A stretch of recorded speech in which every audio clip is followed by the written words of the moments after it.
कर सकते हैं? मेमोरी पावर कैसे इंक्रीज कर सकते हैं? एनडीए के एग्जाम के थ्रू आप आर्मी ऑफिसर बने जी। तो सर एनडीए एग्जाम के बाद एसएसबी इंटरव्यू होता है। हाँ तो सर मैंने सुना था कि एसएसबी इंटरव्यू के 5 स्टेज होते हैं। हाँ। तो सर उसके बारे में थोड़ा बताइए। कि आपने जो आर्मी ज्वाइन की थी वो कब और कैसे की थी? नमस्कार। सरस्वती विद्या मंदिर शारदा विहार भोपाल के बच्चों से मेरी मुलाकात 12 दिसंबर को हुई। ये वीडियो उन होनहार बच्चे और बच्चियों की उस सोच को समर्पित है जो कि साधारण नहीं बल्कि असाधारण है। बच्चे बच्चियों के सवाल सिर्फ सवाल नहीं होते बल्कि वे जिज्ञासा, तर्क और भविष्य की झलक होते हैं। आइए देखते हैं इस न भूलने वाली बातचीत को। मैं राजेश सिंह ठाकुर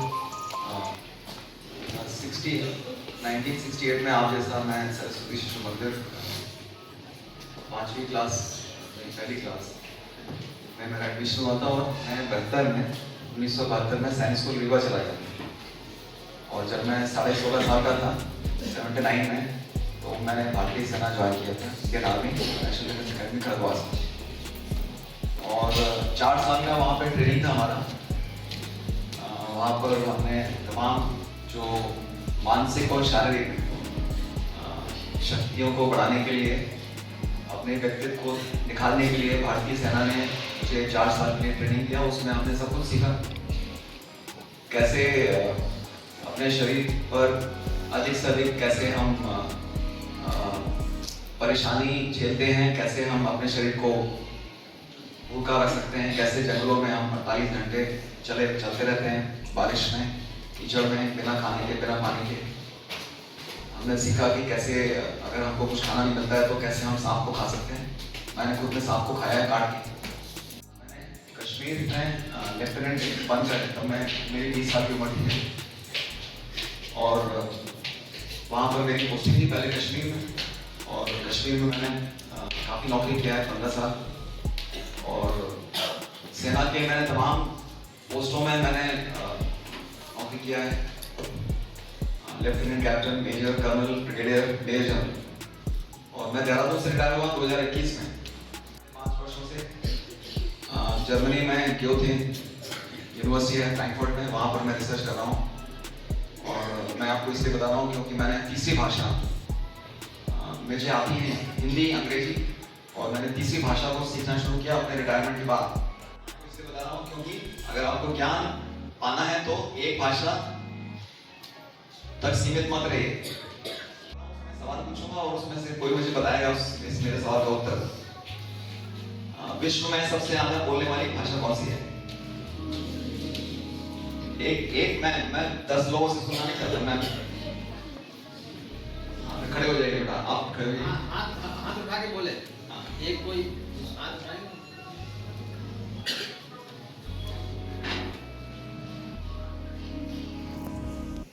गलत।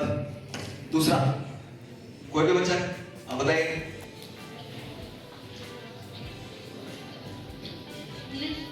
सही है। विश्व में जो ग्लोबल लैंग्वेज है, जो विश्व की भाषा जिसको हम बात बोलते हैं, वो है अंग्रेजी भाषा। 20वीं शताब्दी खत्म कब हुई थी? इतना टाइम नहीं है बेटा, आपने 15 सेकंड लगा दिए इसमें। कोई और? ठीक है, कोई और नहीं तो मैं बताऊंगा। हमारे पास हम आगे बढ़ना चाहते हैं। 1999 में। हिंदी में बताइए। 1999। 1999 में 20वीं शताब्दी खत्म हुई थी। 21वीं शताब्दी कब शुरू हुई थी? 2000। और कब खत्म हो गई? कब हो गई 21वीं शताब्दी? कौन बताएगा? मैं बताता हूँ आपको। 2099। ठीक है। अभी इस 21वीं शताब्दी की खासियत क्या है? पहली 2-3 खासियत बताइए। हाँ, चलिए मैं बताता हूँ। इसकी 21वीं शताब्दी की खासियत है विज्ञान, और उसका मैं सबसे बेहतरीन नमूना देता हूँ।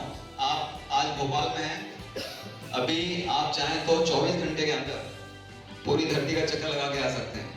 कैसे? आप यहाँ से एयरपोर्ट जाइए, एयरपोर्ट से दिल्ली का फ्लाइट पकड़िए, यहाँ से भोपाल से दिल्ली 1 घंटे में, दिल्ली से आप पकड़िए अमेरिका की फ्लाइट न्यूयॉर्क, 11 घंटे के अंदर आप धरती के उस पार पहुंच जाएंगे और वहां से वापसी की फ्लाइट पकड़िए, आप पूरा चक्कर लगा के धरती का वापस। आप फोन को क्या बोलते हैं हिंदी में? कोई तो बताइए बेटा, अभी मैं नहीं बोलूंगा। हाँ बताओ, आपने तो बोल दिया, कोई दूसरा बताया? उत्तरी ध्रुव। और तो कितना दूर है? और उत्तरी ध्रुव से दक्षिणी ध्रुव का कितना फासला है? कितने किलोमीटर है?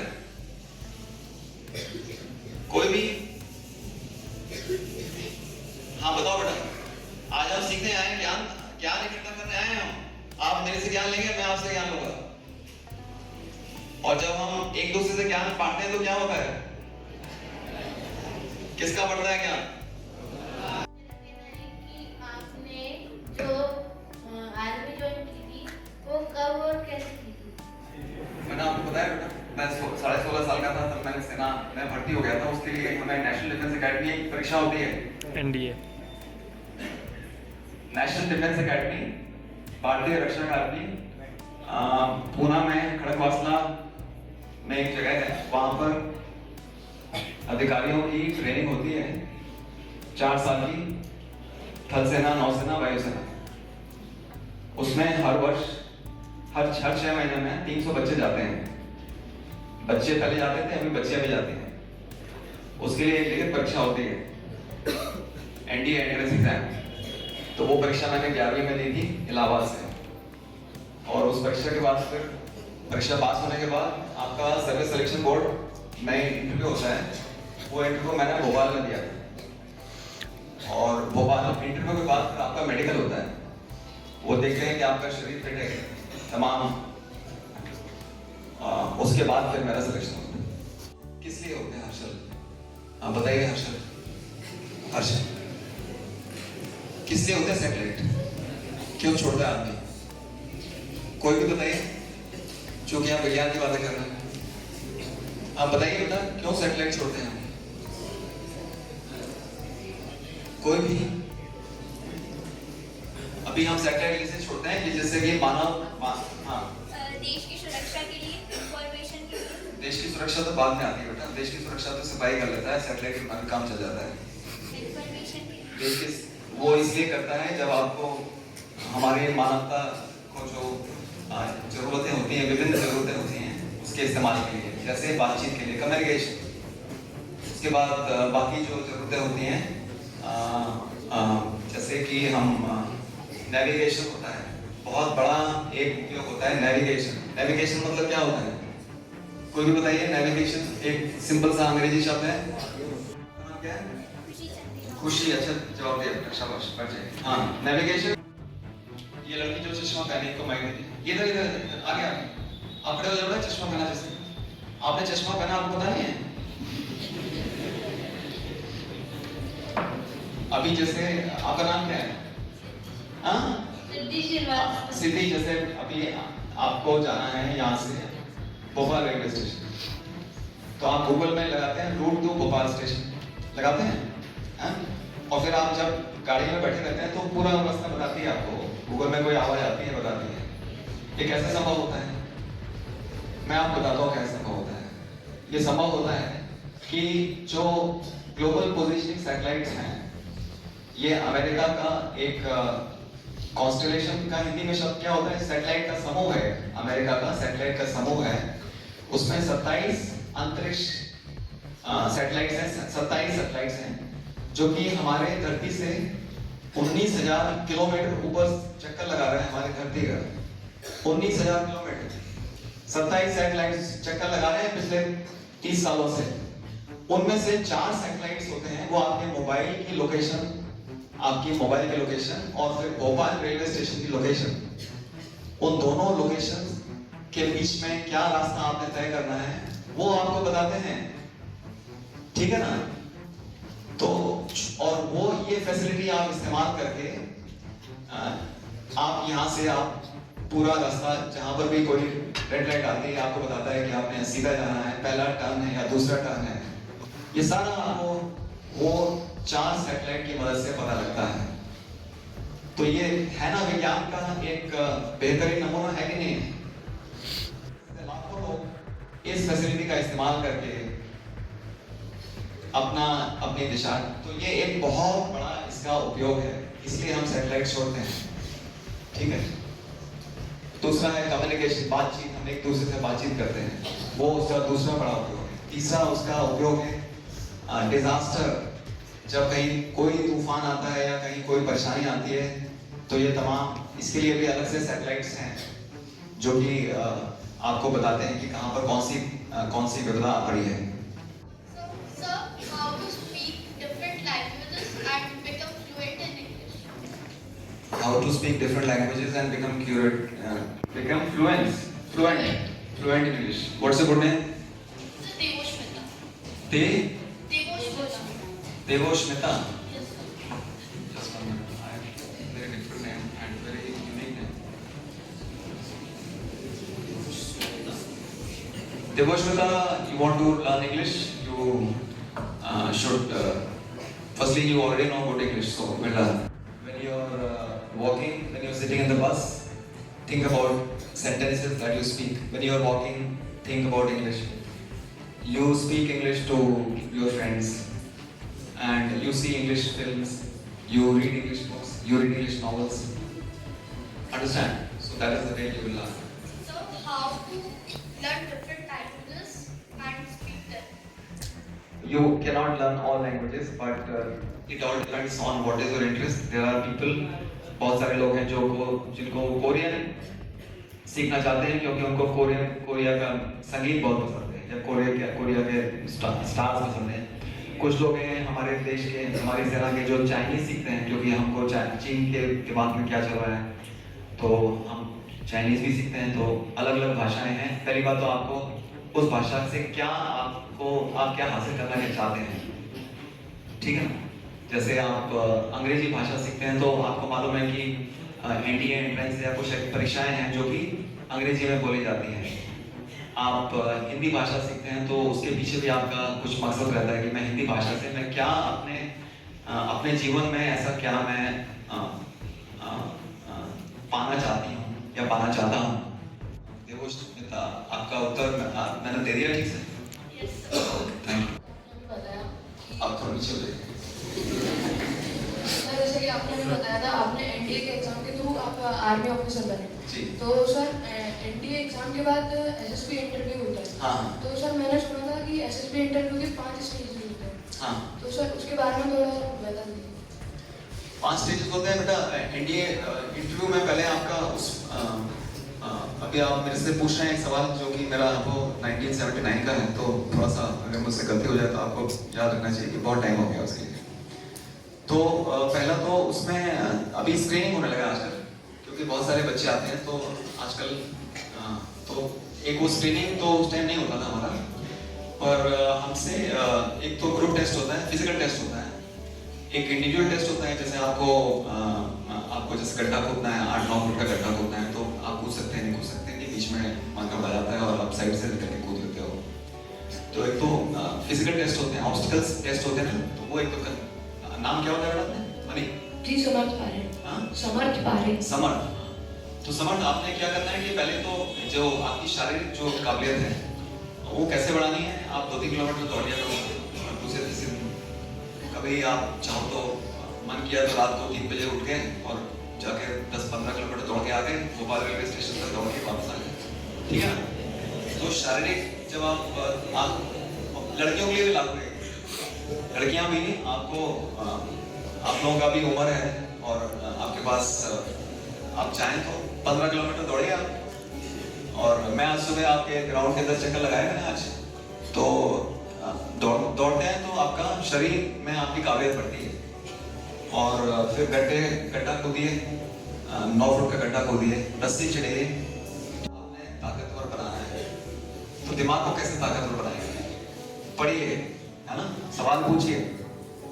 किसी चीज को भरोसा करने के पहले आप सवाल पूछिए कि ये जो बोला गया है ये वास्तव में सही है कि नहीं।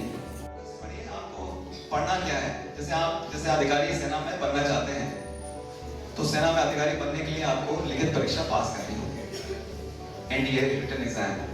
एनडीए रिटन एग्जाम मेरे टाइम तो अंग्रेजी में होता था, अभी हो सकता है इंग्लिश में होता हो, पर बेहतर है भाषा। देखो भाषा, एक भाषा दूसरे भाषा से हमें नफरत नहीं करना है। आप अगर बोलते हैं मैं सिर्फ हिंदी जानता हूँ, और आप अगर बोलते हैं मैं नहीं हिंदी भी जानता हूँ अंग्रेजी जानता हूँ, तो दोनों भाषा की मैं इज्जत करता हूँ। तो कौन सा आदमी अच्छा है, दो भाषी या एक भाषी, है ना? अच्छा बुरा की बात नहीं है, मौके किसको मिलेंगे, कौन सा बच्चा कौन सी बच्ची इस समाज में आगे जाके तरक्की करेगा।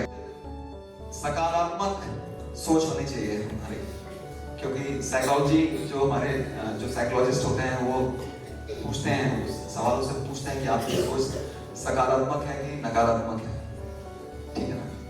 तो सकारात्मक मैं लिखा हुआ था, अच्छा हुआ आपने पूछ लिया तो मेरे दिमाग में ये बात आ गई। तो सकारात्मक भाव क्या होते हैं? एग्जाम्पल, सकारात्मक भाव, हाँ बताइए ना, भाव बताइए, भाव क्या होता है सकारात्मक भाव? जैसे मैं सोचूंगा कि मेरे साथ अच्छा होगा। भाव कौन सा भाव? भक्ति, सकारात्मक?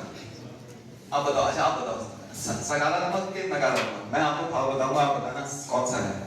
भक्ति सकारात्मक, गुस्सा नकारात्मक, नकारात्मक, और डर डर भी सब नकारात्मक है।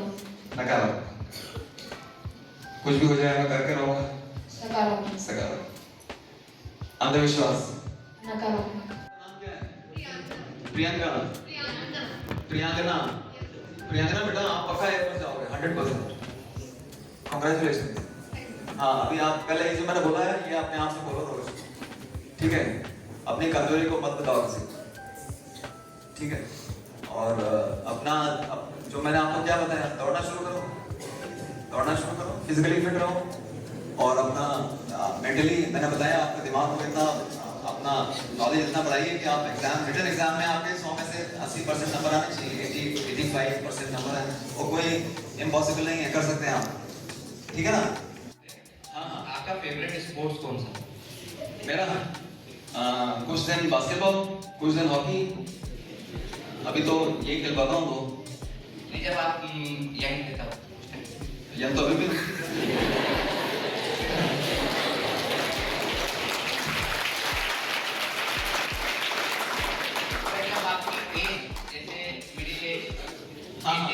मैं हॉकी मुझे बहुत अच्छा लगता है। हॉकी मेरे को आप रात 2 बजे भी बोल दो तो मैं खेलने को तैयार हूँ। तो मतलब आप स्पोर्ट्स में कहाँ तक खेले हुए हैं? उसके बाद स्पोर्ट्स में मैंने बोला ना, मैं सैनिक स्कूल गया था मैं 1979 में, और मेरे ख्याल से जब मैं 15-16 साल का था तब से मैंने हॉकी स्टिक उठाई है, अभी भी छोड़े नहीं है हॉकी स्टिक, अभी भी खेलता हूँ। खेल का मकसद क्या होता है? खेल का मकसद होता है कि आपके शरीर और आपके मस्तिष्क को एक्सरसाइज करनी चाहिए, व्यायाम खेलना है। आपकी उम्र में आप खेलिए basketball, handball, football, kabaddi, kho kho, ऐसा खेल खेलिए कि 15 मिनट के बाद आपके शरीर के हर पुर्जे से पसीना आना शुरू हो जाए। अगर आपको पसीना आ गया 15 मिनट के अंदर पूरे शरीर से, पूरा नहा गया आपका शरीर, तो वो खेल है। सर आपके टाइम में परसेंटेज कितने थे? टॉप सीक्रेट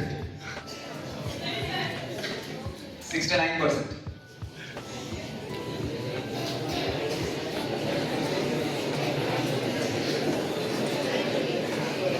मैं आप जैसे हो बेटा, कोई आसमान से उतर कर नहीं आया, ठीक है? आप में से हर कोई जो मैं कर सकता हूँ आप कर सकते हैं। मेहनत, अनुशासन और फोकस, उसकी जरूरत है। सर आप 2 डिफरेंट कॉन्टिनेंट्स और कंट्रीज में रहे हैं, तो इंडिया में और वहाँ पर लाइफ में डिफरेंस क्या है? आसपास की चीज़ों में सराउंडिंग्स, लाइफ में डिफरेंस क्या है? तो सर सराउंडिंग्स में जैसे यहाँ पर थोड़ा कम डेवलप है, वहाँ पर कुछ चेंज है।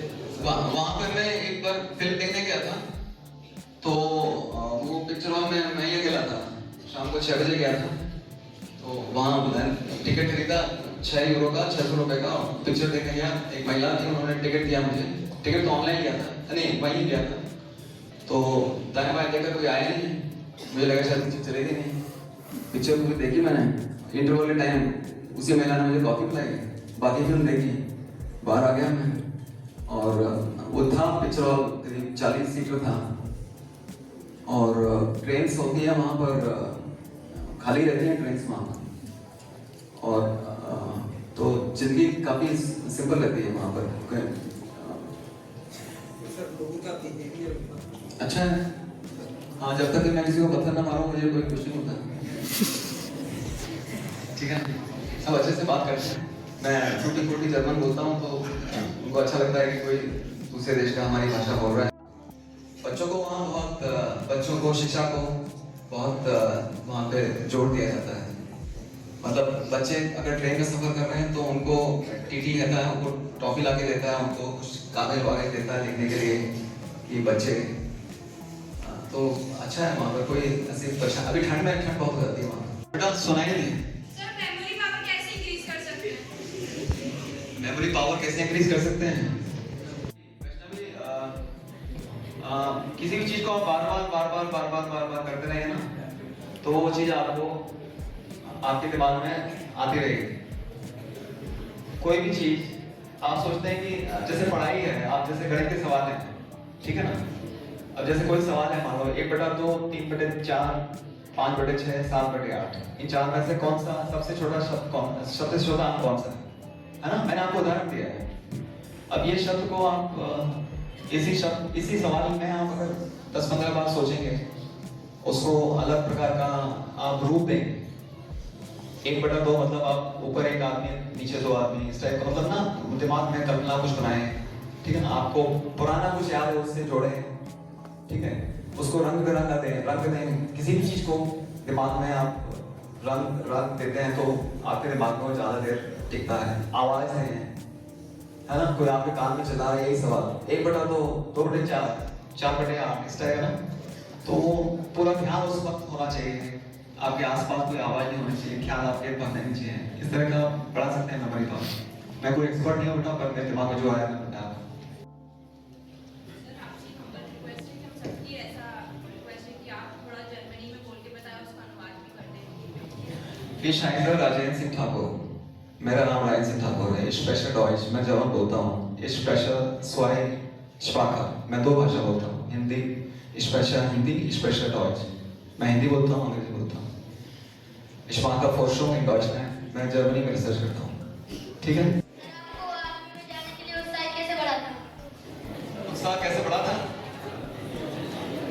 अरे बेटा, जब मैं छोटा था तो हमारे स्कूल के एक लड़के, एक हमारे स्कूल के सीनियर, वो सेना में कैप्टन बनने के बाद हमको लेक्चर देने, तो लेक्चर दे रहे थे, तो हमको लगाया ये तो बड़े स्मार्ट लग रहे हैं और बड़े अच्छे बोल रहे हैं, हमने कहा फौज में जाना चाहिए। बस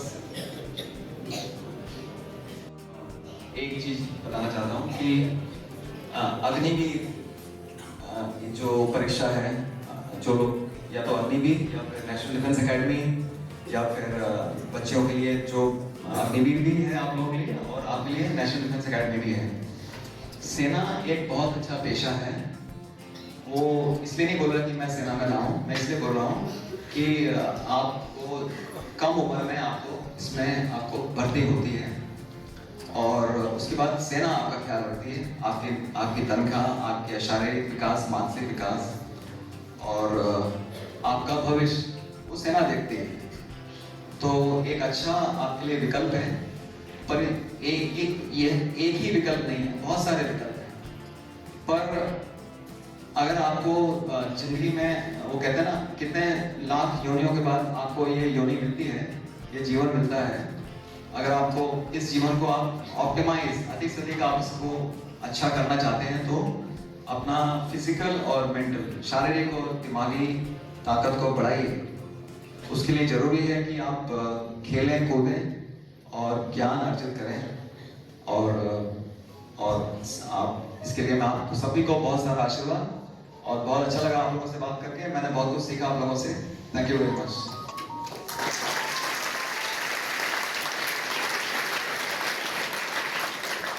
और अंत में मैं मध्य भारत प्रांत के अध्यक्ष और शारदा विहार के अध्यक्ष माननीय मोहनलाल जी और शारदा विहार के प्रबंधक श्री राजेश तिवारी जी का तहे दिल से शुक्रिया अदा करना चाहता हूँ कि उन्होंने मुझे ये अवसर दिया कि मैं इन बच्चों से मुलाकात कर सकूँ। अगर आप मेरे चैनल को सब्सक्राइब करेंगे तो मुझे खुशी होगी, और उससे ज़्यादा खुशी मुझे तब होगी अगर आप इस वीडियो को किसी ऐसे बच्चे या किसी ऐसे बच्ची के साथ शेयर करेंगे जिससे इस वीडियो से फ़ायदा पहुंच सकता है।